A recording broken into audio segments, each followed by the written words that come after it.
what's wrong? Why are we fighting? I've heard of couples fighting. I've seen my parents fight, but I'm like, then something's wrong. Something's wrong because me and you are fighting with each other. I was always like, you could relent if you want. Happy chaos, that's our song. Loud and wild, but where we belong. Life's a sermon, love's the verse. Blessings big and a little reverse. Happy chaos, yeah, bring it on. Welcome to Happy Chaos. We told you we were having friends come tonight. There's one way to get people to come to Happy Chaos, and that's to steal from them. And that's what we did. Okay, let's settle this. Mandy, did I steal those from you? No, you definitely asked. When I went back and watched, you totally just nailed it, because I was hesitant because I get asked all the time. And do you know how painful it was to paint all those? You get asked all the time? Yes. Really? Yes. That's why I had to buy more. I just haven't painted them. So then I was now I feel going bad. through this in my brain. So when you gave that recount, I was like, oh gosh, I must have showed it all over my face. I feel terrible. No. Well, I have them right over there. See? And you can have them back. It's no, okay. They're being used, so I feel good about it. It's is relative in this case. They are used, but I would totally give them back. I feel terrible now. Okay, it's just like what we say in our ministry. It's here to be able to give it away. Okay. Because, and like with Mandy, we also say her face comes with an emoji pack. So you can see it with gold. That's what you say about me. Kelly is a living emoji. It's true, especially when I'm upset. Oh man, and if somebody upsets her, the look on her face, and I'm trying to tap her, I'm like, stop. Sometimes you don't have to say anything. Look, we did it, Kelly. We didn't hit record. Look, we're recording now. It's okay. We'll blend the two. That's a double prop. We've done that twice now. Yes. I'm sorry. That's okay. I even said I wasn't going to do it, and I did it when I sat down. It's all right. It happens. It happens. Okay. Well, let's do some introductions because everybody doesn't know you all the way that they maybe know us. And so we'll introduce you to the crowd. We have Mandy and Ryan Gossam. Not to be confused with Amanda. Not to be I would Thank have sworn your name was Amanda. So again, I was right. Let's just That's get that on the record. That's two rights. So you all are with Family Life. How long have you been with Family Life as a ministry of your own? Yeah, so we joined the staff in May of 2021. Okay. It's really when we were there, but our journey goes back before that. We started with the Louisville volunteer team in the Weekend to Remember in 2017. Okay. So that's really our first introduction of coming alongside Family Life in the Weekend to Remember. Okay. Yeah, so 2021 you guys came on staff. And is that a full-time gig? That's a full-time position? Yeah. We had the midlife crisis, left our careers and laid it all on the line and said, God, we're willing to follow you, and this is where you're opening the doors. Yeah. And that was, I'll say God had to take us through that to be able to say yes, because that was about 12 years into our marriage. Yeah. And if you back up 2 years, we were on our 10th anniversary cruise. And Mandy was like, can I share something with you? This is one of those real nice dinner nights. Yeah. And she went, okay. Well, it's wise to check. Yeah. All right. So she was like, ever since I was a little kid, I wanted to be a missionary. And you'd think a loving husband, I'd say, oh, that's so sweet. I looked at her and went, well, that's got to wait until I retire. Oh, boy. I was like, 17 more years, full pension, healthcare, then we can do it. Mm-hmm. Okay. So you had your own trajectory in mind. Mm-hmm. And once you had met that, then it would be okay to be a missionary. Yes. Yeah. And then God had to turn that around.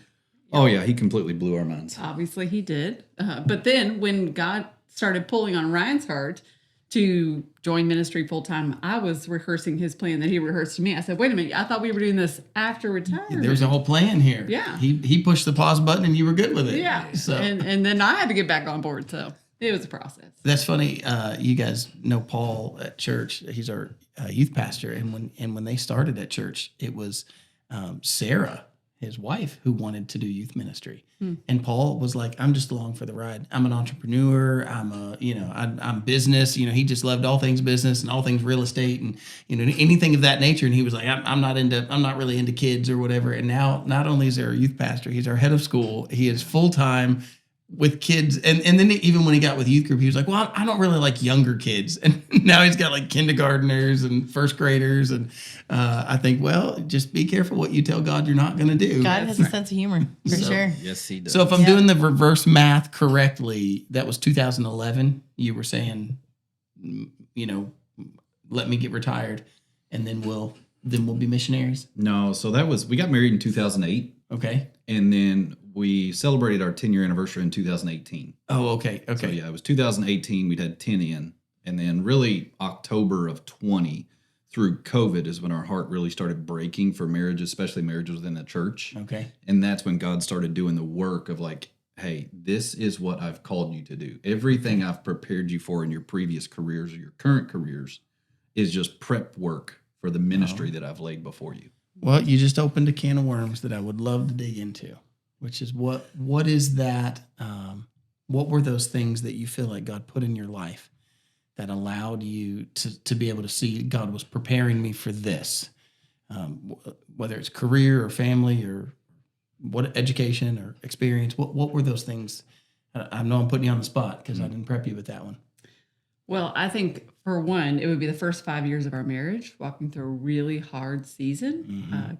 God didn't waste that because he ultimately used that to prepare us to be able to minister to others who are walking through struggles with pornography, through making their spouse their idol. So that was a huge preparatory phase that I would rather have not gone through, but God used that. Yeah. And it's so part of that story is we were so broken in our marriage and we were looking around for help and we had no clue where to look. I mean, we were in the local church, we were active, but this was pre-COVID. Everybody had their mask on. Yeah. We've got it all together. And we were like, we're broken. We don't know where to go. Okay. And it was in a night of crying out to God. Mandy was crying herself to sleep again. This wasn't the first time. Typically, as an engineer, I'm going, how do I fix it? Sure. But one night I finally just gave up. I knew divorce wasn't an option, but I looked at Mandy laying in bed while she's crying. I went, I can't do this anymore. This is not working. I don't want to be miserable. And I just cried out to God. I said, God, I have no clue how to do this. I want to be a good husband, but I have no clue how to do it. I want to be a good father, but these two little boys are driving me to a place of anger I've never understood before. I don't know how to be a man. I know what your word says, but I have no clue how to live it out and be who you've called me to be. He was crying that out loud. And initially I was like, finally, he's the one who's messing everything up. He's making me so unhappy. Thank you, God, for putting him in. Except for God was like, in that same moment, Mandy, do you realize why you've been so miserable? You have made Ryan your idol. You have put him up on this pedestal and you are making him meet every need and make you happy. And guess what? I never created him to do that. And that's why he's failing at it. You're supposed to be coming to me. And so then I started crying out loud, like, God, you're right. Forgive me. I am so sorry. And so nothing fixed that night, but it was the first moment in our marriage where we really just surrendered. Like, God, we really don't know how to do marriage. And so we kind of want to hear from you. Maybe you could tell us how to do this. Yeah. And that's where it's so cool because it's like when we get to a place of surrender with God and we give him that vulnerable prayer of, I give up. I can't do it myself. Yeah. I'd never listened to a podcast in my life. So this is 2013. And the very next morning, I was like, I've heard people at work talk about podcast.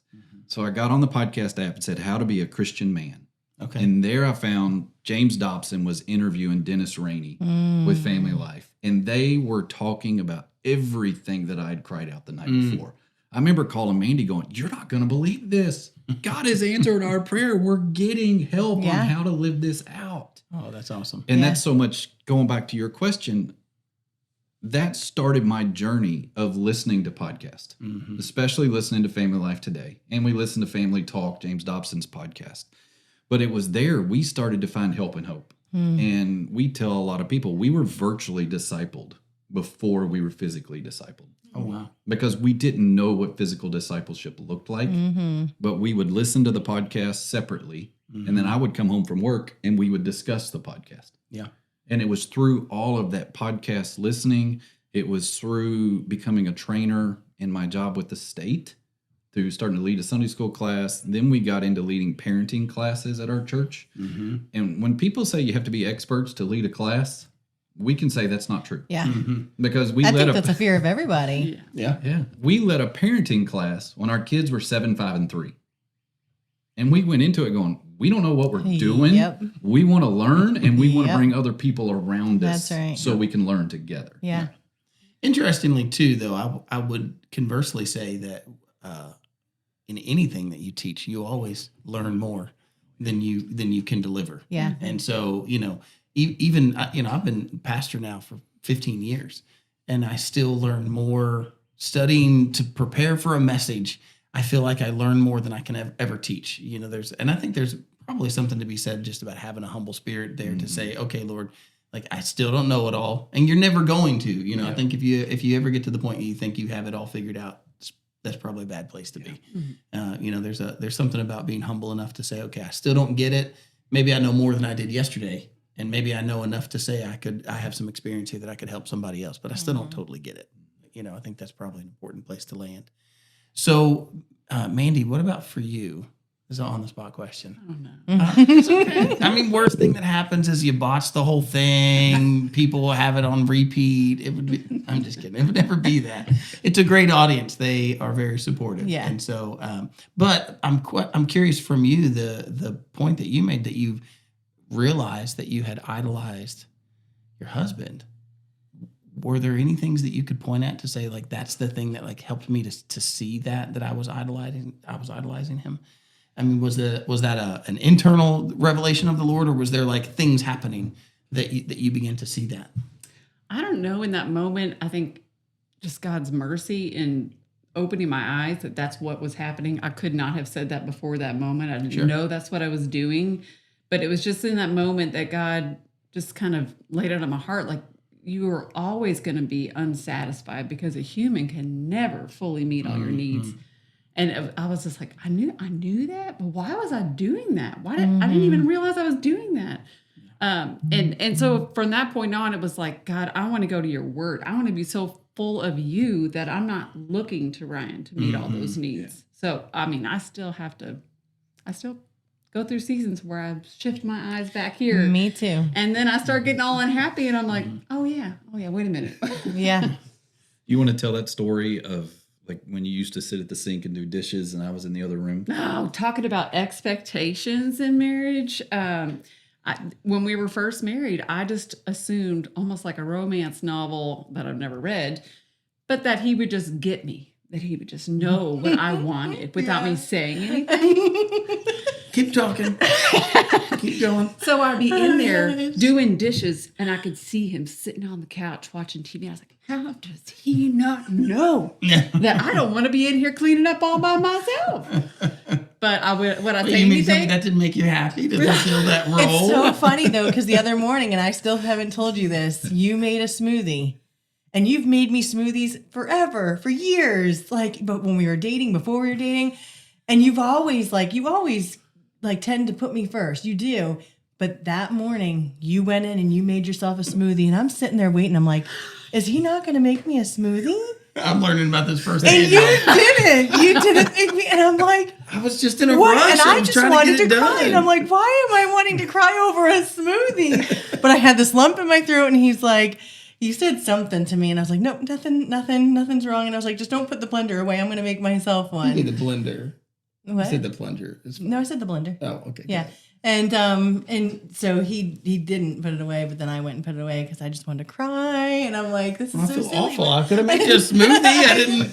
But I was like, how does he not think about me right now? How is he not? It was very selfish, but it happens, it happens all the time. Well, I'm sorry that I didn't make the It's smoothie. okay. I feel. It's the point of heart the story. hurts right Stop. now. No, it doesn't. Knock it off. I mean, a little bit. I definitely didn't realize you wanted a smoothie, or I would have made you one. Yeah, I know you would. Okay. You always have. So. Lesson learned. Single smoothies are a Stop no-go. it. Stop. I was Make just a trying to big be. deal out of I was it. trying to be fast. I was like, oh, I just want to get this done and get out there, because I think we were like naming all the stuff we had to do, Yeah. and Okay. I get it. I get it. And I was being emotional, girly and emotional. So, but I had a come to God about a week after my first husband passed away. And I had this like revelation, and I met him a couple weeks later, and I talked to him. I'm like, I feel like maybe the Lord took Jonathan because I put him here, and I didn't put God here. And I was like, but God, like, I didn't mean to put him before you. I just thought I was doing what I'm supposed to do and loving my husband, and just he's you here on earth. You know what I mean? He's part of you, and he worships you. And I just thought we were supposed to have this great marriage but I was putting him up here and idolizing him. And I saw that about a week after my husband passed, and it was a hard lesson to learn that way. Yeah, that's what I'm hearing you say. It's kind of like there's a fine line between honoring and making an idol. Yes. It's because like we're called to honor. Yes. But it's what the enemy comes in and says you might be trying to honor of bending right. the knee to. That's right. But if we're not careful, that turns into idol worship. Oh, yeah. Yeah, and I would say, I had the exact same thing with my wife. It took me a little longer. You're saying it was a couple of weeks, but for me, it was a little longer to realize, I definitely had not idolized her in the sense of, the person of who she was or what I thought she should be. But when she was gone, I think I had a revelation that I desired to see her more than I did God. And I don't mean that in a derogatory way, just in a full transparency way. I came to a point where I was like, I should, like, when I die, I want to see the Lord. Yes, I want to see her, but my mind was kind of warped a little bit for a while to say, like, I want to see her. She's the first thing I want to see. And that's not the truth. I mean, the reality, I know that those feelings could probably be natural to some degree, but the reality is that I want Christ to be first. And I want, if it was only Christ and I would never get to see her again, I still would want Christ first. But, there's a moment in grief when you kind of have somebody set up to say, like, I'm so desperate to see them again. And, it hurts so bad that I don't see them anymore. But I think the Lord used that to reveal to my heart to say, there's an eye-opening moment that you didn't have Christ first. You thought you had Christ first, but you kind of didn't, because when she was gone, all of a sudden she became the fixation, not Christ. Yeah. And so, I definitely had a moment. I remember having a moment one night where I just repented of that and said, Lord, I want you to be first, and forgive me where I've ever, diminished you for someone else, even the person that I love so much that passed. Yeah. So, all right. Well, we've got some questions for you all. We're going to let Kelly ask you some questions. I feel like I've been doing all the talking. All right. What are some of the biggest struggles you think couples are facing right now? Because I'm sure you guys deal with lots of couples and you see lots of situations. What do you think is one of the biggest struggles going on today? Yeah, the very first thing that comes to my mind is just busyness. We're in a culture of go, go, go. And I think that was one of our biggest burdens during COVID, was we thought when the busyness was stripped away, we were going to see families come back together. You're going to see dinner time again. You're going to see family movie night, game night. But what we realized was busyness was just a Band-Aid. It's covering a festering wound. Yeah.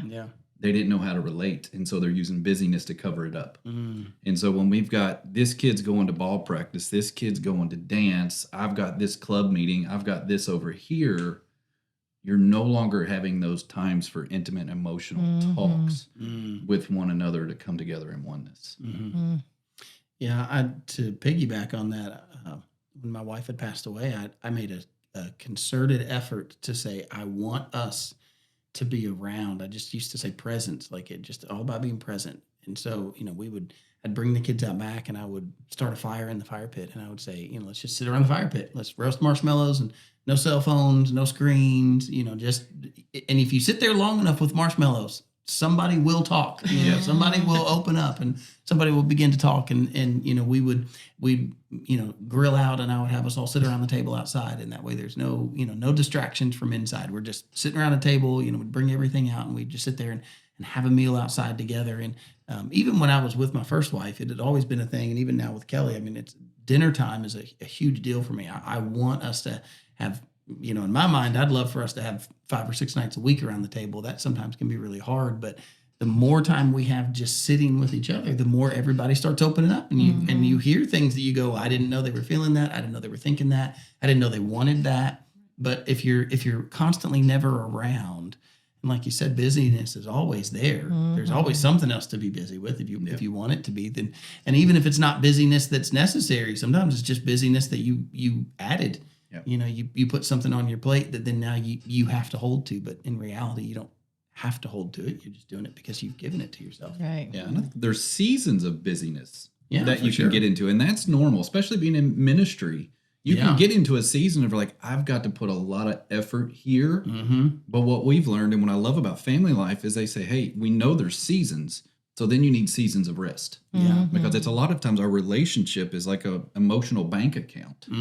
You can put deposits into it, but then in the busyness comes you're taking withdrawals out of it. And so you've got to look at it. How are we doing on our emotional bank account? And do I need to put some deposits in, because knowing there's going to be some withdrawals coming in the next 3 weeks or a month or something? Yeah, that's a good one. What would you think, Mandy, to that question about what do you think couples are struggling with right now?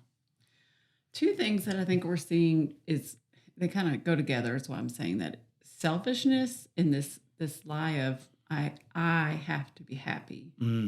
And so we see a lot of couples who think they have to be happy, and anytime I'm suddenly not feeling happy, then I should be able to selfishly distance myself or go do what I want because I deserve this whole I deserve mentality to be happy is causing a lot of couples to go off and get really isolated. Oh, yeah. You're not making me happy, so I'm going to go over here and That's right. find happiness over here. That's right. Yeah, and I think it's this me time mindset. We've talked to some younger couples that we've worked with. It's like the guy gets to come home from work and he's got to decompress, so I've got to get into video game time. And it's like, just give me my hour to decompress because I've had a tough day at work. And you're not realizing what's going on with the spouse or the wife or whoever on the other side of that is. Yeah. We idolize this me time mindset. Yeah. And it's destroying couples because the other one is usually crying out, I need you right now. Yeah, I had a discussion with a young man just the other night, and we talked about that kind of, he's like, I never get any time for this, I never get any time for that. And I remember saying to him, I said, well, why don't you just take that time from work? And he goes, well, I can't. And I said, there's my point. Like, when it comes to your work, you know that you can't say, well, I need some me time and get away from it. You have a job to fulfill. And when you start to see your marriage that way, that becomes a different thing. But we kind of take our marriage and put it on the back seat to everything else, or at least our relationships, maybe not our marriage as a whole, but we'll take that relationship that we have with who should be the most important person, and we kind of table it so that we can make sure we get the kids to ball pride. It kind of goes back to that busyness thing. But even in the me time, in the kind of me-centric idea of like, well, I'll table my marriage for an hour, but it's only an hour that I need. Well, but if it's only an hour, then pull it from something else. But we don't want to do that because we recognize, well, I can't do that. My boss isn't going to let me do that. Or So I think that's a great one. That was both kind of had me time, or what was the other one of that? Kind of that selfishness goes along with it. Yeah. Yeah. And that's I not couldn't to agree more. say you can't take time. Right. And it's like, I like to golf. I love golfing. And sometimes early on in our marriage, it was just, I need to get away to go golf. But now we're at a place, and it's like, we like to work with couples. What is best for team Gossam?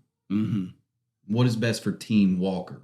Sometimes it's good for the team if I go and get away and get some time just to decompress, think to myself, process thoughts.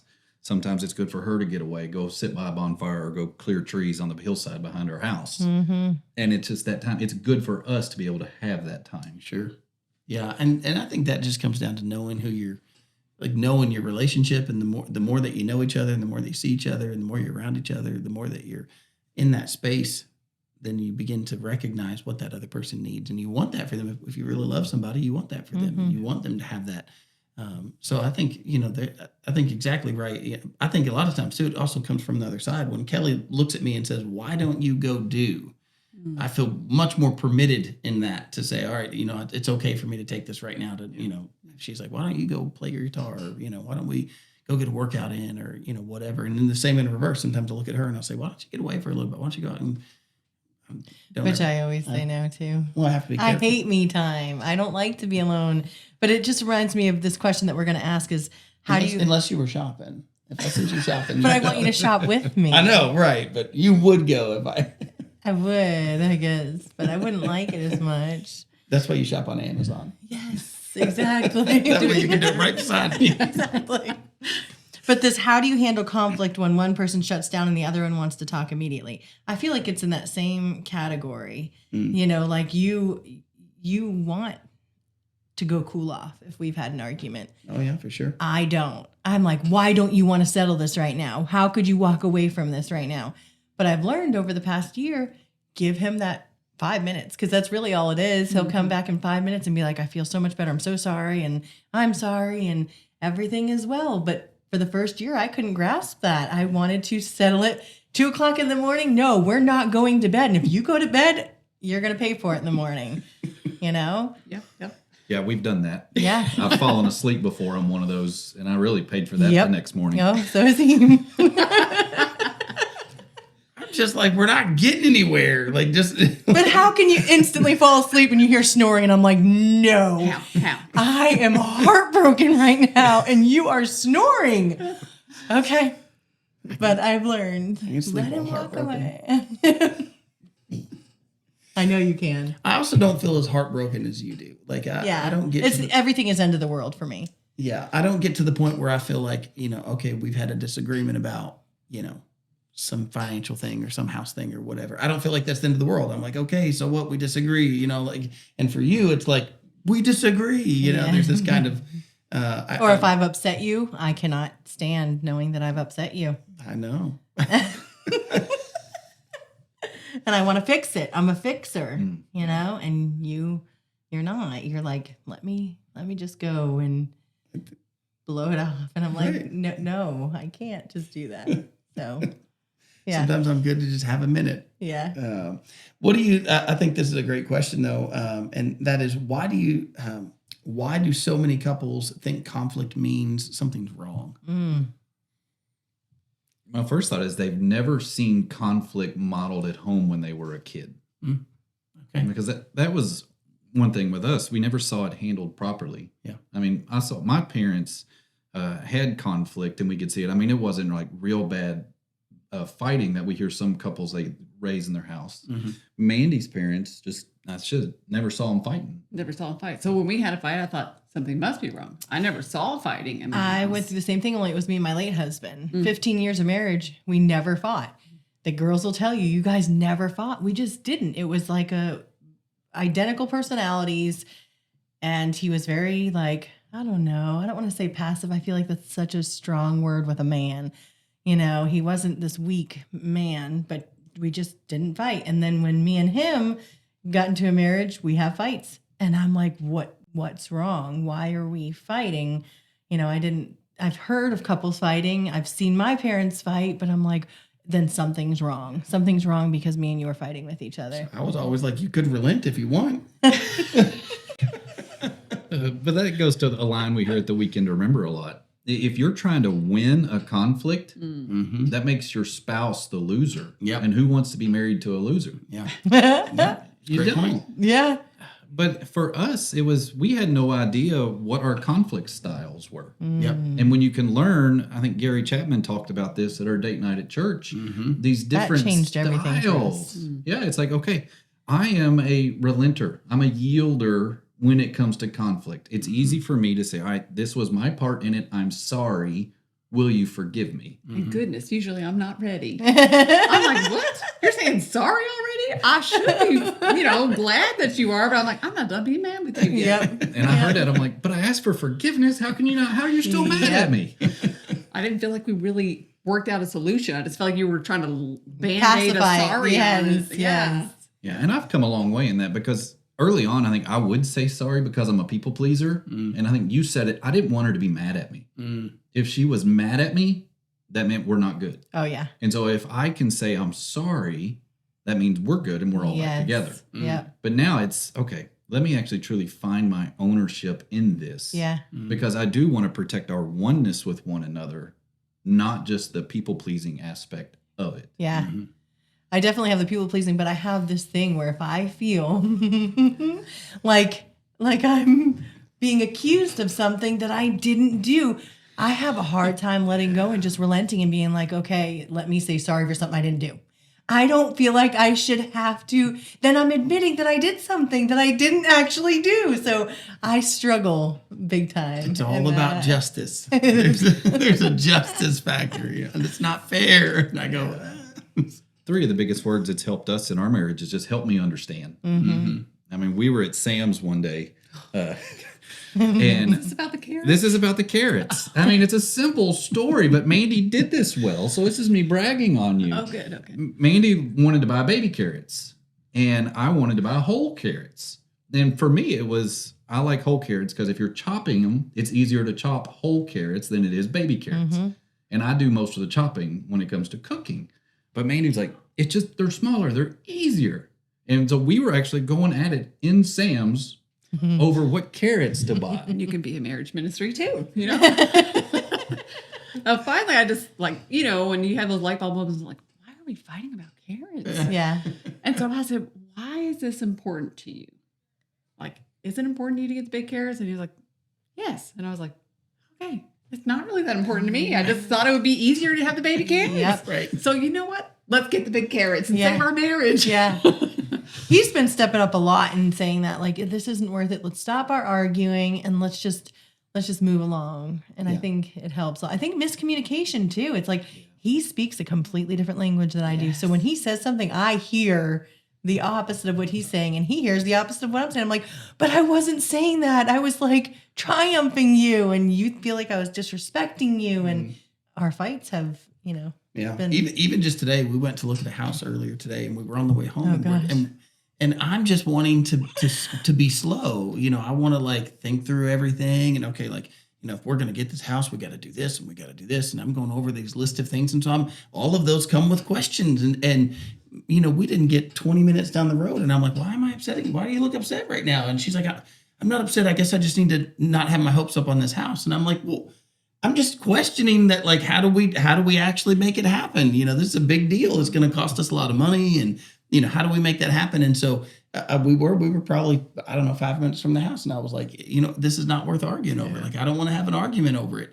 And so it's okay. But you took it personally when I said I have to lower my hopes. It wasn't against you. It's just I get super excited at the thought, and I fell in love with this house. And I mean, I've been like that my whole life. And so I was like, She falls in love easy, y'all. I do. I need to just slow this down, and that way it's not expectations, and that's what I had. I had expectations. You were telling me yesterday I have a great feeling about this house. So I'm like, yeah, me too. And then I see it and it's even better than I thought. And you seemed a little down about it. And I'm like, oh, I love this house. And now I might have to like not have this house. But it was nothing against you except for the fact that you could just say yes. And Well, that's why we've got 2 in marriage, so you can complement one another. that's right. We could just That's say right. yes, double the mortgage. We're good. Like, everything's fine. We're fine. Just say We won't be love the able, house. we Just won't say be able to love get a the house. lawnmower big enough to mow the lawn. But it's all right. We'll just spend 3 days with the push mower out there. Yeah. It's got 10 acres, so That's a big lot. that's a big, and there's a lot of it mowed. When I walked out there, I was like, man, they got to have a tractor or something to mow I all this. know. One of those big Dixie ones with like two blades Yeah. on it or something. Yeah. Anyways, yeah. Okay. What's our next question? What do you want to get to? What does fighting fair actually look like? I feel like we touched a little bit on it, but what does fighting fair actually look like to you guys? I know, like when we first got married, we had some things that we actually verbalized. Like we were never going to raise our voice. Obviously, physical stuff was never going to come. We knew we were going to have disagreements, but we just kind of set a couple boundaries. Have you kept with those boundaries? Do you Yes. raise your voices with each other? I can't think of a time, honestly. I really can't. Yeah, I haven't raised my voice with her, but if I'm being honest, I have with the kids. Yeah. And it's easy for Oh, me yeah. to go up an octave Yep. in our conflict. Yeah.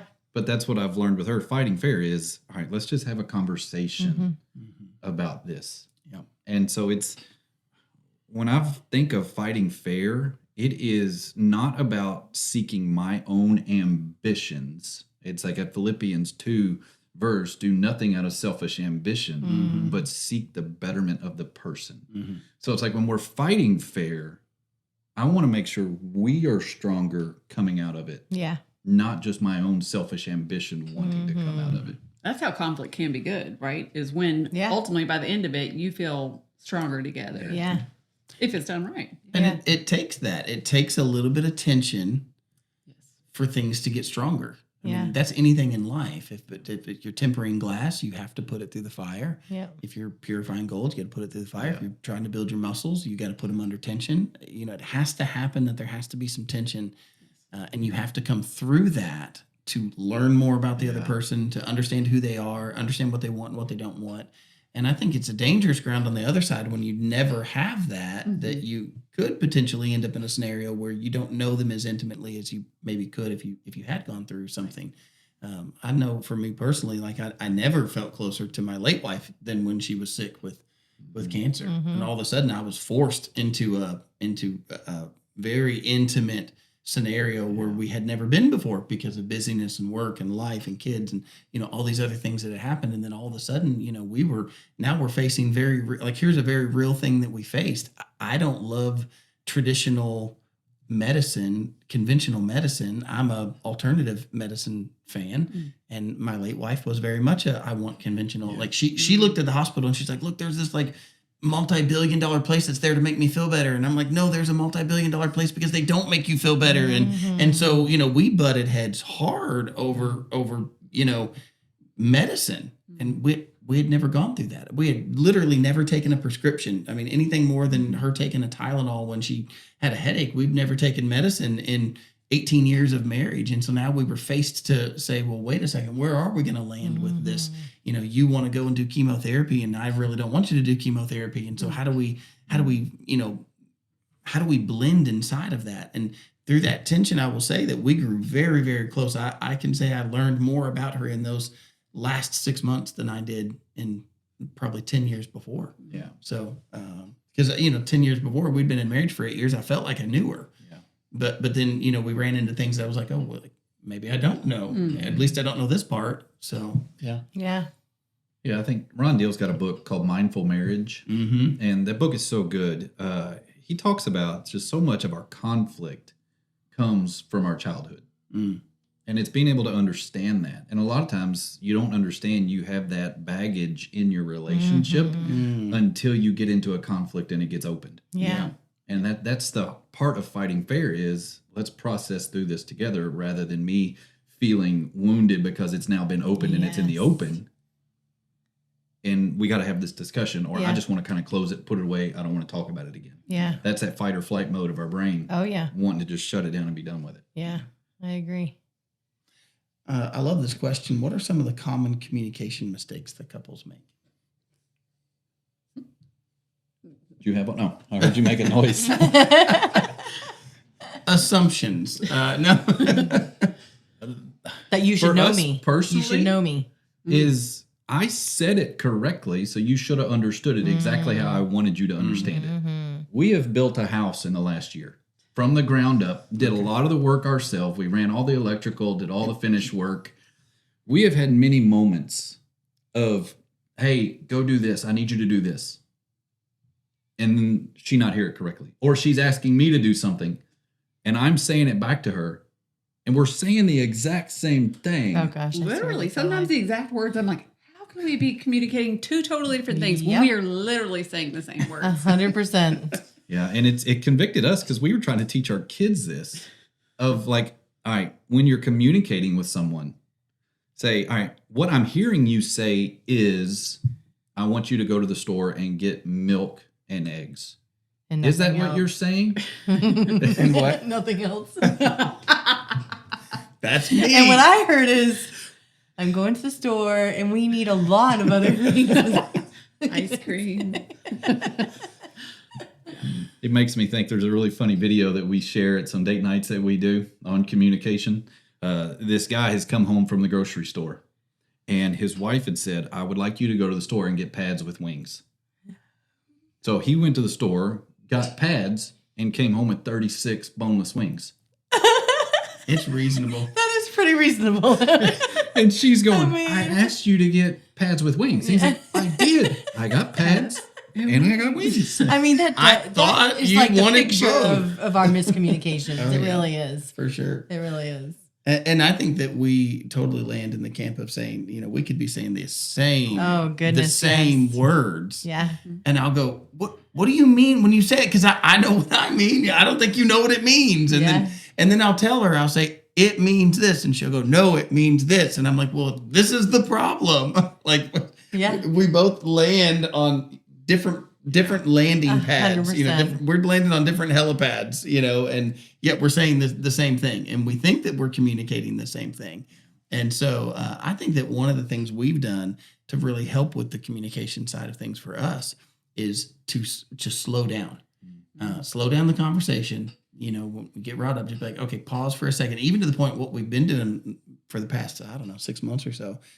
Not that we've been married for years and years to each other. But like, recently. But we have a lot been stopping to pray together. Yeah. We literally say, like, if we feel the conversation escalating, we're like, okay, pause, hold on. Let's just pray for a second. Let's just take a minute and let's just pray and ask the Lord to be in this and give us some wisdom and whatever. And even just that 45 seconds of prayer. It's an icebreaker. Yes. Yeah. And A tension breaker. it's a diffuser. Yes. You know, it just kind of pats down the flames that are Yes. getting going of, like, you know, what carrot should we buy? You know, all of a sudden. Yeah, we had a moment when we were building the house. I was outside on the miter saw making cuts. I think we were hanging shiplap. And Mandy was coming out to me saying something. And I'm like, I don't know if I'd already made a cut, but I'd done it wrong by what. I was like, that's what I thought I heard you say. But we had to pause in a minute and just be like, wait a minute. Give me a hug. You're not my enemy. Right. We're in this together. Yeah. And I think that goes back just your prayer and just giving each other a hug. Being able to have physical touch in communication, even in parenting. Mandy's mom taught us this. With our middle son, we used to get so angry with him because we didn't think he ever listened to us. But we come to find out he didn't hear us. He would acknowledge that he heard us, but he's got so much stuff going on in his brain. He's so fast paced that it just went in one ear and out the other. And she was like, just walk up, put your hand on his shoulder, say his name, have him make eye contact with you, and then have him repeat back to you what you said.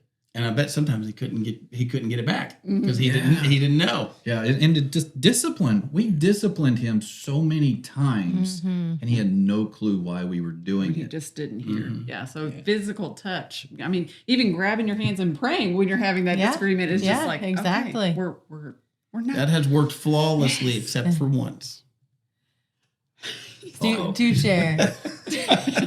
I could see a story building. Are you talking about the physical touch or the praying? No, when y'all, we went for a run and she had begged me. She told me, she's like, I want you to push me hard. I want to work out hard. She's telling me that she wants this. And so we go for a run and I'm like, we're not walking. We're running the whole thing. We're not stopping. And we kind of had like a trail that marked out. And she got to the halfway point and she's like, I can't. And she starts walking.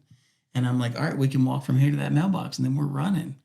And you said, no, when we get to that mailbox, I'm running. If you're running with me, but I'm running. And I'm like, please don't go ahead of me.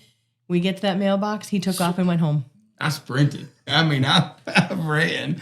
And when she got back, she was livid. And I tried to laugh it off and give her a hug. It was not, physical touch was not helping. Not there at the time. Needed a break. There was no. Nope. She said, what if somebody had kidnapped me? I'm like, you're a grown woman. You are fine. We're not in downtown. Like, we're not in the city. But still, I can't believe you left me behind. She kept saying, I can't believe you left me. I was like, I left you in the run. Like, 5 minutes later, we're back together. So what would you have wanted him to do?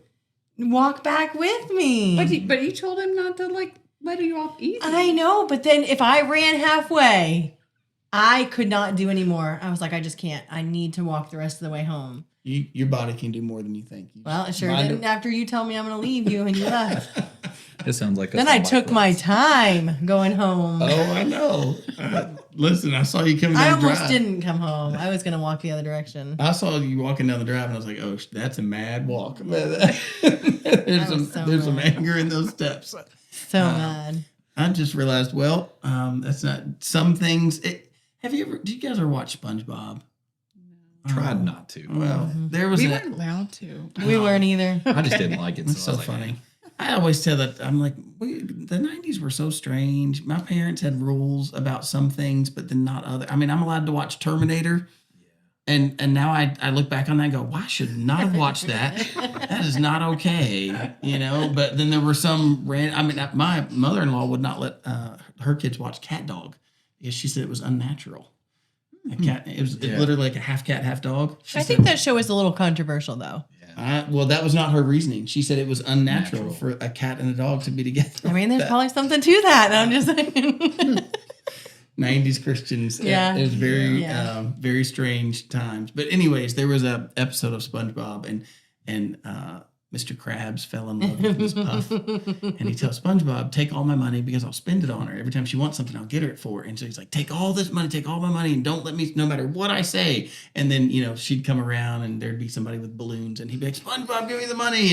And SpongeBob would be like, okay. And he'd give him the money and then he'd get mad at him later and be like, why'd you give me the money? I kind of feel like it's that scenario. There's a part there that goes, how am I supposed to win in that? Do you want me to push you or not? And, but How much did you push me by running home? Maybe you should have a code word next time. Push me unless I say code word. yeah. Oh, there we go. It's a safe word that says, don't leave me behind. Because I thought you would Don't leave come me behind. I thought you would come running with me. Yeah.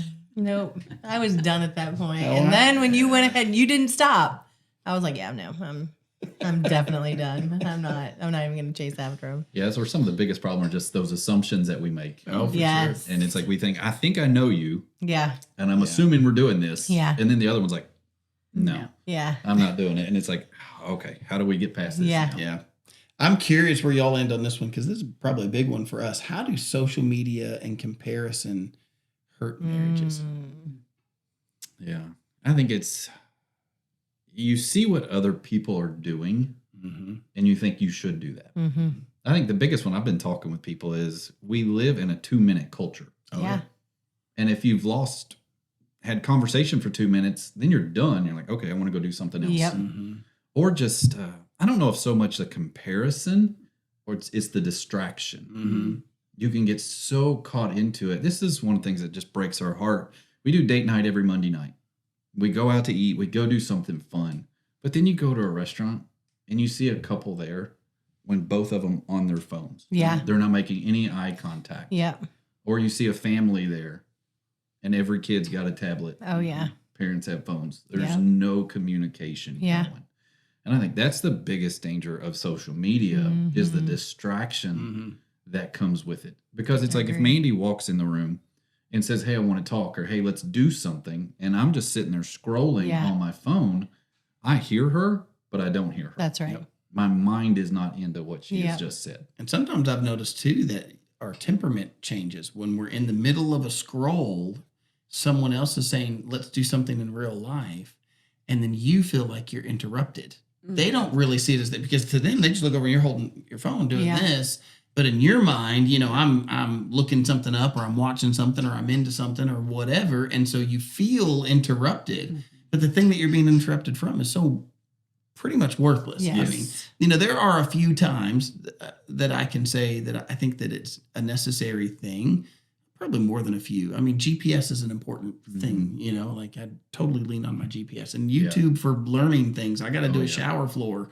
I'm going to need that YouTube, I'm going to need the like. How do you think we built a house? Right.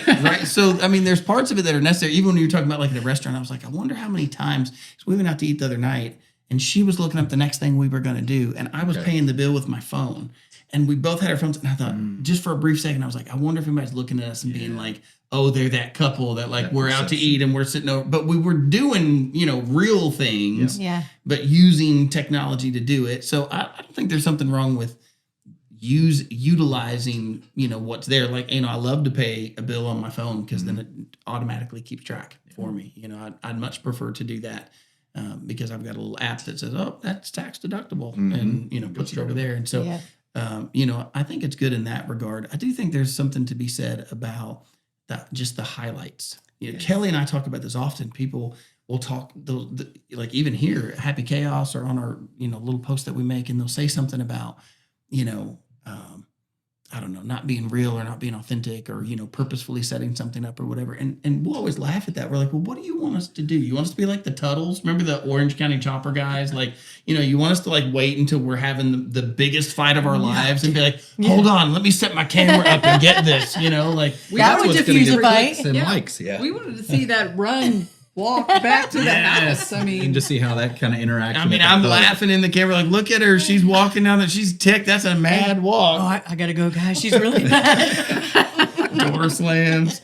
It probably would have got views. It probably would have, but I don't know. You said that would be a diffuser. I don't know that it would be. I think we'd have if some. you set up a phone for your fight, you think you're going to continue to fight the way that you are? No, It's going to instantly go down, and you're not going to want to fight But in if front of somebody's the world. really mad, if you were really mad, I think you'd be like, I would shut the phone. yes. you'd be like, how dare you? I would shut the phone. I Right. would not let anybody see me in an argument. That's my point. Yeah. And it's like, what are you valuing? Are you valuing the likes or are you valuing your spouse? Right. Right. Exactly. I was preaching on this a few weeks ago, and it was the difference of dopamine and oxytocin. Oh, yeah. I mean, you talk about just scrolling, you're getting dopamine hit with scroll and video and video. That's what it's designed to do, to keep you in, as a little dopamine here, a little Yes. dopamine here. Yep. And it's a short-term fix. Yes. Oxytocin is a hormone that is a bonding chemical that actually bonds you together. I mean, the biggest is in physical intimacy, the most oxytocin is released. Oxytocin is released between mother and child during breastfeeding. And so we are substituting momentary pleasure Yeah, for sure. for lasting intimacy Oh, yeah. as a couple with social media. Yeah. And it's holding hands, eye contact, just 15 minutes of eye contact conversation. You're releasing oxytocin in the brain, and it's almost like a glue that is gluing you together as a couple. And hugs, lots of hugs. Yes. I think that I think another thing too with social media is it sets, there are like strange amounts of, if you try to take all the things that people recommend on social media, all the little clips, that somebody's telling you to do this. If I think of like one that comes to mind easy is like health. If you think of the things that people say, oh, you should drink this or take this or do this, you would spend your entire day drinking, making concoctions and drinking them and cutting things out of your diet and adding things to your diet and, trying to get some sort of, movement or stretching or whatever. And I think that if you really just stop and think about it, you can pile on the expectations and then you feel like you're not doing enough. Yeah. Because, well, this person says when we do it, we should stop and pray. And this person says, well, we should, have these, moments of this or whatever. And all of a sudden you've piled on all these expectations onto your life. And those are highlights. Like those are highlights from podcasts, like what we're doing here. Those are highlights from, somebody's knowledge base to say, oh, this is a good thing to do. It's not to say everybody has to do everything, but I think it's hard for us to recognize that. We start to think, well, we're seeing all these highlights and this person who's got what looks like all this put together. And then they've said, this is what they recommend or this is what they recommend. And also, another thing too, is we very easily set someone up in our minds as an expert because of social media. Yeah. I mean, if their face is bladed a little off to the side and you've got a soft light and they've got a microphone in front of their face, they look like they're talking important stuff. And if it sort of halfway makes sense, I mean, the conversations I've had in biblical conversations that I've had in the past couple of years, and I go, I saw that reel. I know what you're talking about. You learned that from a 2-second or a 2-minute reel. You're not a theologian and that guy's not either, like you don't know anything about that guy, but we kind of set them up. If the picture looks good, we kind of set them up as if they're the expert. And then even more so, social media will feed you. They'll feed you the same person, the same thing, the same content. And so then you start seeing it over and over and over and over and over. You're getting to it. You're right. And then, all of a sudden, there's one right now. I've got, some conspiracy theorists that love me. I don't know why they want to talk with me. I'm like, I'm a little bit down that road, but not all. Yeah. Y'all way down that road, like way further. Y'all went running and I was walking. And so,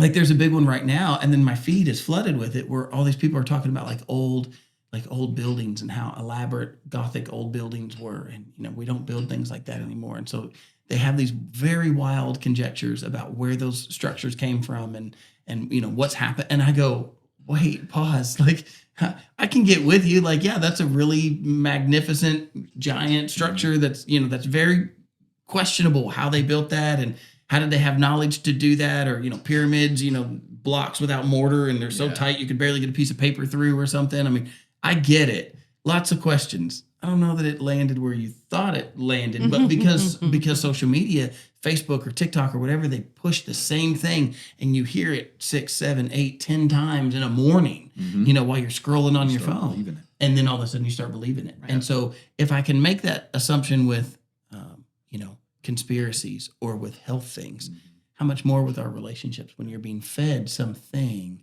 that you think this has kind of become the standard of what our marriage should be or what our relationship should be. And I think back to what Mandy said earlier. That's what I was just going to say. When we need to really land on what does the scripture say our marriage needs to be. Yeah, and I think just the 2-minute culture, what I'm starting to realize, and I think it's been there, but we don't see it, is this is an edited video that we're watching. We think it's 2 minutes of perfection, and then when you don't get 2 minutes of perfection, we did it wrong. But then I'm starting to ask, well, how many takes did it take for them to get that? Exactly. I mean, in the 90s, we had a half-an-hour TV show. We knew it was fake. We knew it was produced. Yeah.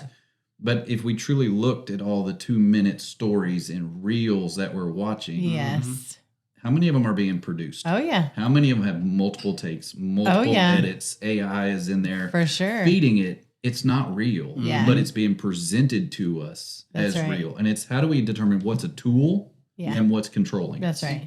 Absolutely. And I think going back to what Mandy said earlier about selfishness, I think social media is influencing the selfishness and the make you happy. What makes you happy? Or is your spouse not making you happy? Well, this would make you happy. Yeah. I love these questions too. So, feel free, whoever wants to take this one first. But how do we explain biblical leadership and submission without people misunderstanding? When you say biblical leadership and biblical submission, like my mind immediately goes to Ephesians 5. And a verse that really has been on my heart lately is just the very first verse of Ephesians 5. It is therefore be imitators of God as beloved children. Yeah. We submit to God, and therefore we as his people submit to one another. That's I think it's Ephesians 5:21. There right before you get into the section of what all the guys know as wives submit to your husband. It's not a command to guys, so we should just skip over that part. But if you go to the verse right before it, he's talking to the church body as a whole, and he says, submit to one another out of love. Yeah. Christ submitted to the Father. He is our model because of Christ and the church. So therefore, our call in submission in marriage is we submit to one another. Now, there's a difference in submitting and leading. Because leading is, I want to do what is best for us. And sometimes it's as a husband and as a man, my time in prayer, my time in the word is saying, this is what's best for us. And I need to explain it to Mandy so she understands why we're doing what we're doing. And then it's okay, this is where we're going as a family. But it takes more of that time of being in prayer, understanding what God is calling us to do, praying through it together. It's not me. I don't have to shoulder the load all by myself. Right. Emotional and spiritual intimacy is us sitting in bed at night going, hey, what do you think about this? I'm really worrying about this. I'm anxious about this. Can you be praying about this for me? Yeah. That's how we see biblical submission and leadership truly lived out in a home because we're a team doing it together. Yeah, and I think it helps kill the expectations like you were preaching about on stage today. You know, you prayed out to the Lord for the Lord to heal Sarah, and your expectations were that he was going to heal Sarah here on earth. But by submitting to him and his plan, that saves the thought that the expectation, you know, the failure of It the realigns expectation. you. Yeah. When you submit to the Lord, it aligns you with his will. That's right. Because it gets you out of your own will. Yes. When you And I sound think it submitting to you. aligns you with your spouse. Yeah, When when you you- submit. That's exactly right. Yeah. When you and I think there's probably I don't just think there are different ways of submitting. I mean, it's not, we're not talking about I think the word submitting has a negative connotation where somebody thinks, oh, so now we're submitting to our abuser. Right. And we we're submitting to the person that's beating us up. Right. Why would your husband want to make you submit? And it's like you said, husbands, skip over that part for a minute. Like the goal is not for you to make your wife submit. The command is to the woman to say, you should submit, and when you do, you put your family in alignment. Somebody's got to lead the charge. Yes. So you can either fight and jock for that position, I think if I'm talking to a man, I say the same thing. I mean, I talked with a young man, I don't know, probably a year ago, and I remember him saying to me, I do not want to lead my family. He said that to me in church, by the way. He said, I do not want to lead my family. I'm good with her doing it. She's happy to do it. Why should we? He asked me this. He said, why should we flip everything on its head? He said, we're good. We're happy this way. She runs it all. I'm good with her running it all. Why should we change But by that? she runs it all, her emotions are running it all. And that's the problem. I see it so much over and over again. These women that are leading and the men that are letting their women lead, these women are leading by emotion. And so that's a fluctuating thing. Well, when you said women lead, like they let their wife, one wife, like Yeah, I don't mean several women. I mean they're letting their one woman lead, and you see the problems that are coming from that. I mean, that seems to be a thing, a trend that women are the leaders, and it's a big problem. I think there's a little bit more to when the Lord, when Adam and Eve sinned. Yeah. And the Lord looked at Eve and said that your husband will be over you, and yet your desire will be for him. Yeah. And I think there's a natural desire for a woman to want to take that leadership role, and yet biblically, this is what I told the young couple that I was sitting with. And they said, why should we turn everything on its head? And that kind of stumped me for just a moment. There was just a brief moment where like, that's a good question. Like, you're telling me you're happy, like, why should you turn everything on its head? But in that moment, I think the Spirit gave it to me where I looked at them and I said, well, because it's biblical. Do you want to be right in your own eyes, or do you want to be right in the Lord's eyes? Amen. And it was important enough for the Lord to write it down and say, this is how to do it. And like you all had said earlier, you said, well, we looked at it and we said, well, we don't know how to do this. But the truth is, the Lord did give us some instructions in this. He didn't detail it down. He didn't say, hey, with your wife, it's going to look like this. Make sure that you walk, don't run, Like he, one example. But, he didn't give detailed instructions in that way. But he definitely gave detailed instructions to say the structure of your home ought to mirror the structure of Christ and his bride, the church.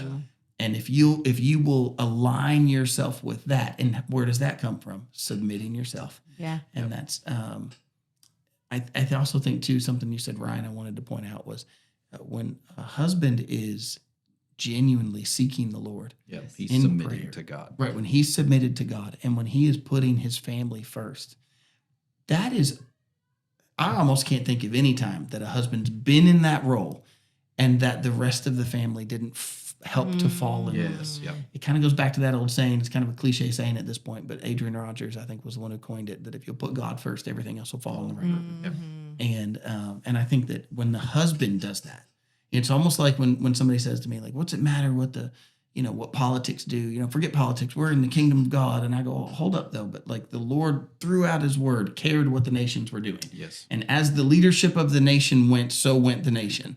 And I think the same way in the home, as the leadership of the husband goes, so will go the home. Yeah. Vodi Bakum used to say to men, he would say, oh, you're going to lead. Yep. Whether you like that or not, even if you try to take a back seat in that, that's its own form of leadership. You're going to lead one way or another. Yeah. And so the question is, what type of leader will you be? Yeah. What will they see you as that? What will they see you as that leader? Yeah, and that's where I think we've got to look at what is the definition of being a leader. Because it's like, I can lead my home, And I know where Mandy's strengths are. Mm-hmm. So I put her in a position where her strengths flourish. Yeah. That could look to other people that she's leading, but it's like, hey, these are where her strengths are. That's right. There's some wisdom We in have that. worked this out as a team. I'm going to let her do this because it helps her flourishing and brings her joy to be able to do this. I can lead by, all right, hey, we're doing this. I'm helping her get in this place. I'm bringing the kids along, getting them here. I'm the one leading in joy as a family. I'm leading and serving as a family. And just being able to say, this is what leadership looks like because this is how Christ led the church and he led the disciples. That's right. That's such a great point. When you just said that, what does leadership really look like? The first thing that I thought about is what I tell people who want to get in leadership at church. It's an interesting thing when you have leadership at church because what we try to do, all humans do this. What we try to do is we try to protect our ministry. And I always have to tell people when I get in leadership, I say, that's not your goal, at least not your first goal. Like it's a goal. Don't misunderstand me. Shepherds don't let wolves sleep with the sheep, right? Like you're not going to let that happen. But that's not really the first problem. The first thing you have to do is develop other leaders under you. You can't, if you're going to base your ministry on, I'm just saying this like as a church level, I'm sure this relates on a marriage level, but in a church level, you can only go as far as, if you're going to do everything yourself, that church can only go as far as the bandwidth that you have because you're the one doing everything.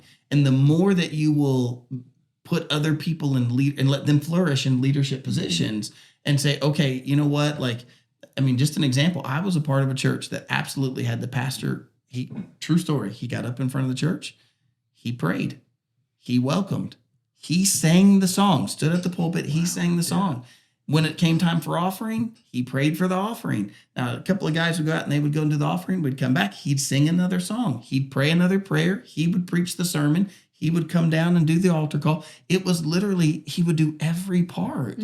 And when I really started digging in, I didn't really know any better, to be completely honest, but when I started digging into ministry and what made a good leader, it was to say, oh no, you have to develop people. Yes. And not only do you develop people, but then you can't micromanage that. Right. You got to let them, Delegate. you have to delegate it and let them do it. That's The right. person who's going to take a ministry, let them have that ministry and let them flourish in that ministry. And one of the things that we've done at Salt and Light is look for where people are flourishing already. Look for the thing that they're already doing. Yes. I always get nervous when somebody comes to me and they're not doing something. Yeah. And they're like, I want to get into. What's stopping you? Like, why are you coming to me? You don't need me to knight you to, go talk with whoever, go do it. And so, but when I look across the room and I see that, there's somebody that's been doing something well, they've already been in it. A prime example of that, you guys might know Bill. He's been on my podcast past couple of mornings. The past couple of weeks we've been doing a pastor's podcast, and we brought Bill in on that, and he's just got a lot of wisdom. And but he was helping. We had an AV guy, and that AV guy was super smart, super techie. Just knew all the stuff.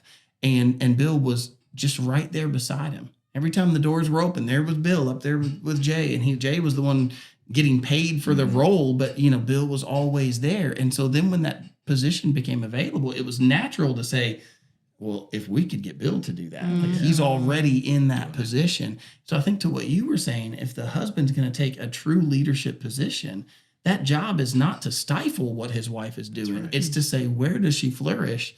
And let me help her to do that because that's what she does well. And I think too about what Einstein said: if you always judge a fish by how well it climbs a tree, you'll always think it's an idiot. And I think that that's what I think when we think about marriage. I've never really thought of put those two together to think like leadership in that way. That's a great thought. Yeah, I agree. Yeah, and it's just I want my family to flourish. Yeah. That is my desire as a husband and as a father. Yeah.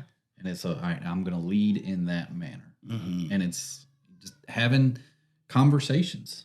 And so much of leadership I've learned is, hey, watch me do this. Hey, do this with me. Hey, let me watch you do this. Hey, now you're good to go do it. Yeah. Whether that's teaching my kids how to change the oil in something, or that's doing something with Mandy in prayer, or doing something together. It's let's do it together. Oh, yeah. Now, you've done it. Yeah. Let's go do it. Amen. Yeah. That's good stuff. Yeah. I love that. We're going to jump. Oh, Hit it. Go. All right. So you guys do Weekend to Remember. Tell us a little bit, number one, about Weekend to Remember and what actually happens at Weekend to Remember.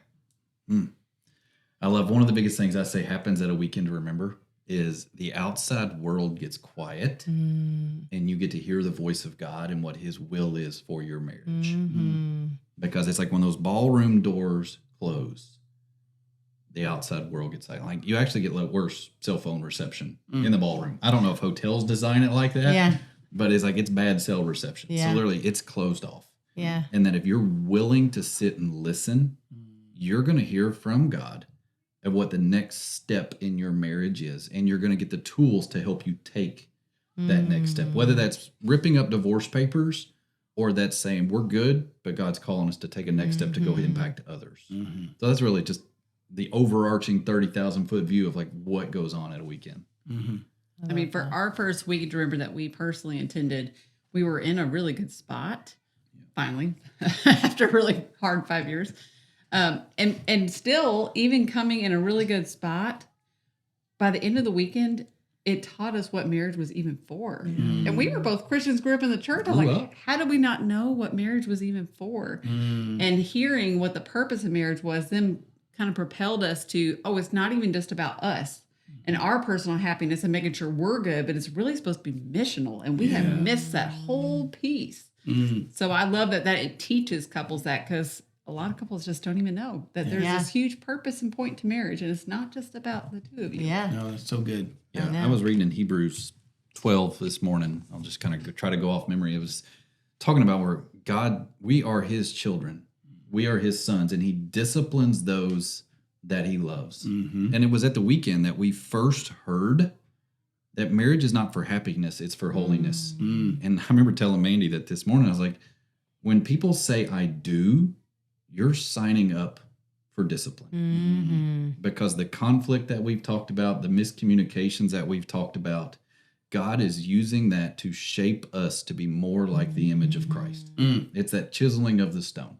I'm That's warning the you right discipline. now. I'm still in that line. When you say I do, you're signing up for discipline. Yeah, because I love your line when you do weddings and you tell people, you say for better or for worse, for richer or poor, but who? You could swipe out better Yes, and richer. that's right. And healthy. Yeah. Yeah. Nobody's ever getting divorced over those. That's right. That's So, right. I love that. What you're really signing up for is to say, I will stay with you worse, poorer, unhealthy. That's You know, right. that's sickness. That's when I'm going to stay with you. When it's Yeah. really, really hard That's right. is when I'm going to stay with you. And we always, I say we, but people always justify their separations and their divorces by how hard it was. Yeah.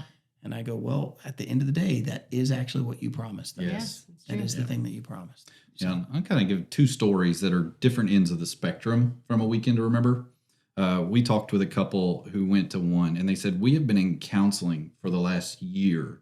And what counseling felt like was literally we put on our boxing gloves, and it was a refereed boxing match. They went to the Weekend to Remember, and it completely blew them away because what they'd been trying to say in 1 year of counseling, they were able to have the discussion on date night, on Saturday night. Because date night, we send you out, we give you an envelope, we actually have you write a love letter to one another, and then we give you questions to ask one another. That's for the women. Yeah, I'm an engineer. I'm like, I need help. When is And the next Weekend to Remember? we got ours in October, so. But they were like, it blew them away because what they had been trying to do, they were actually put in a place and given the tools to do it. And then the other story is we heard another couple who came to the Weekend to Remember in a pretty good place in their marriage. And at the weekend, they were like, we need to impact others. So we worked with them. They started leading a small group, one of ours called Vertical Marriage, in their church. And they led that for a while. They came back to the weekend last year. So this is second year in a row. So there's a thing of coming again, and they're coming again for next year. They said this is a yearly thing for us to attend. And when I was talking to him last year, I was like, how's things going at church? He's like, you wouldn't believe. We just got blown away the other day because we ordained a new deacon at church. And he was giving his testimony. And he said, we were clueless. We didn't know. He was giving his testimony, and he was like, I would not be up here today if it had not been for those marriage small groups that were being held, because it was there that I truly understood how much God loves me and his call for me. So it began by a couple going to a weekend to remember, saying, yes, I'm going to come back to my church, lead a marriage small group. And then they impacted somebody else who's now a deacon, who's now a servant of the church, going to impact others. Awesome. So it's like different ends of the spectrum of where people are at coming into the weekend. Yeah, But that's where I like to say it takes you to the next step for sure. in your journey, whatever that next step is. So good. I know that leads to the next question. Who is it for? Is it for struggling couples only or healthy couples too? Both. Yeah. Both. We've have plenty of people who come just as like, hey, we're really good. We just want something intentional to invest in. Anybody can go get a vacation anywhere as a couple. But to have like a quieted time where you're intentional about pouring into your relationship, it structures it for you. That's like someone like doing the spreadsheet for your budget. Yeah. And you just get to plug in the numbers. Yeah. Like it's so much easier to do it that way. It's like AI for your relationship. What makes couples hesitant to go? And why should they go anyways? they think they have to like personally divulge all their private stuff.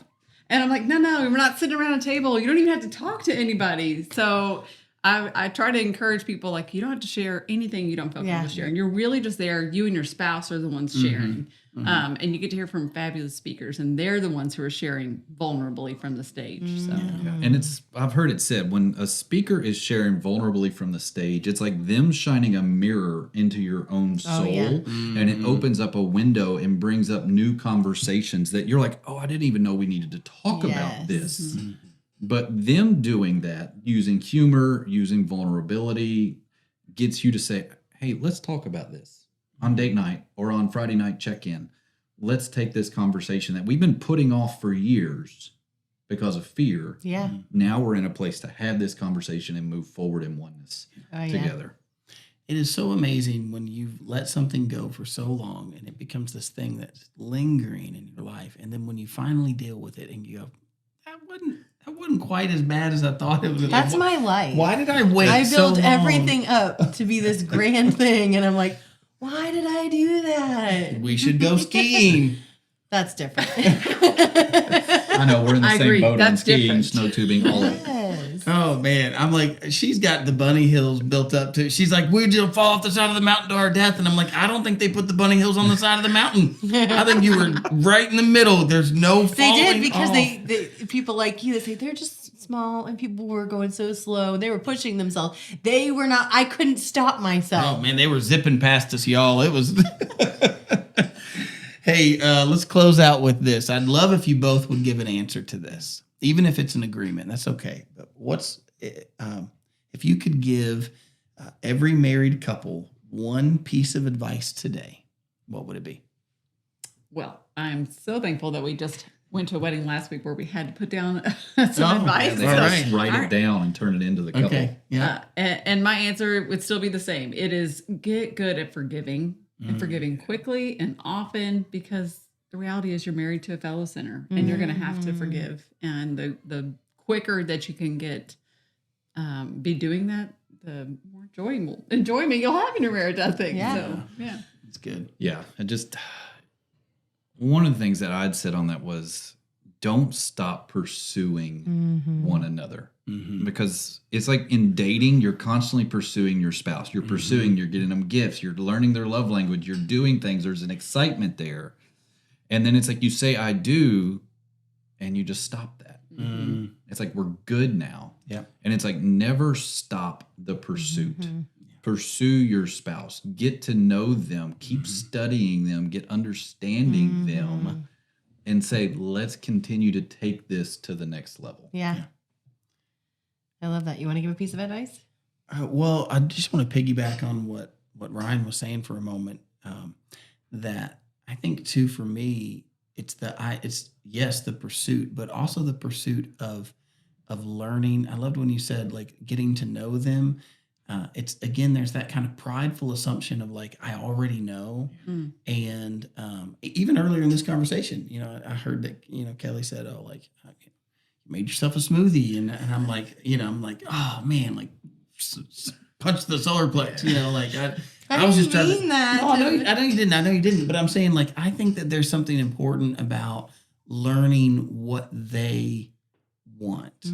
You know, I know for myself, I can get wrapped up in the pursuit, but sometimes that pursuit is a little bit selfish. Yeah. And so to try to say, okay, but what does she want? Like, what does she want? And am I actually doing the thing that she wants? You know, am I actually pursuing her? If we were dating, I would do the things that she wants because I'd want to show her that I'm gonna be that type of a man. And yet somehow in marriage, sometimes we kind of flip that, and it's like, no, we don't do that one. You know, we don't do that. We kind of just have dropped that. And I'm sure that could go both ways, but I think that, you know, that just goes back to that putting somebody else before yourself, like we talked about from the scriptures. And when you do that in your marriage and you put your spouse before you and say, okay, what do they want out of this?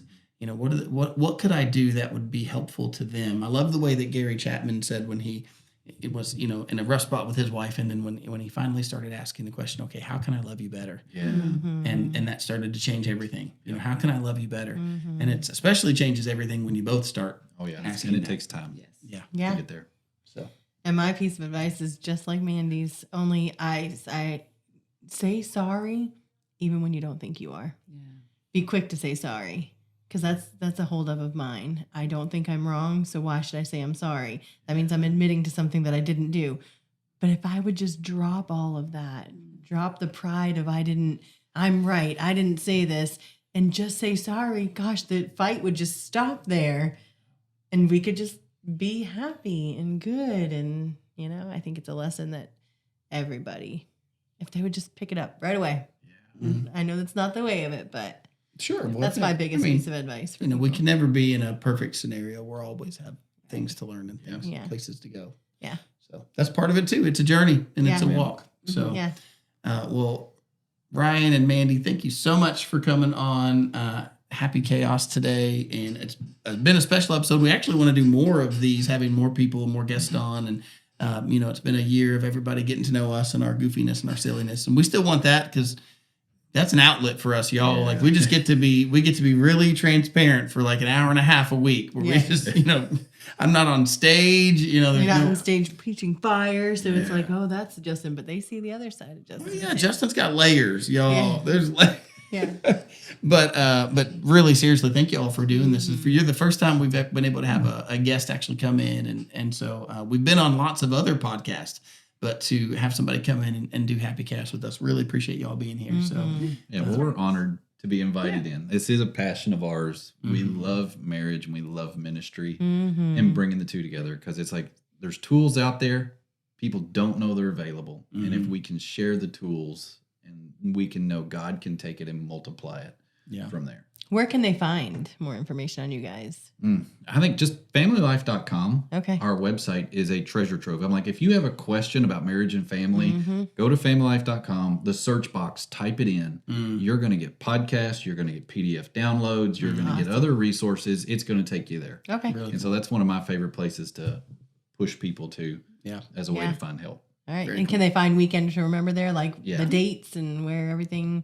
Yeah, so FamilyLife.com is the homepage. Yep. It'll take you to Weekend to Remember. And Okay. if you go to weekendremember.com, it'll have everyone that's available within the country. Awesome. So we host the one in Louisville, but we tell people if you want to go to Destin, I don't know who would want to go to a beach for a marriage retreat. You're more than welcome to go. Or if you want to go to Napa Valley, maybe you want to go to Lake Tahoe. They're all over the country. Yeah. It's like, how much do you want to spend in your travel budget to Yeah. get there? Okay. very cool. Awesome. Well, thank you all for coming and joining us this week on Happy Chaos. We'll see you all in a week.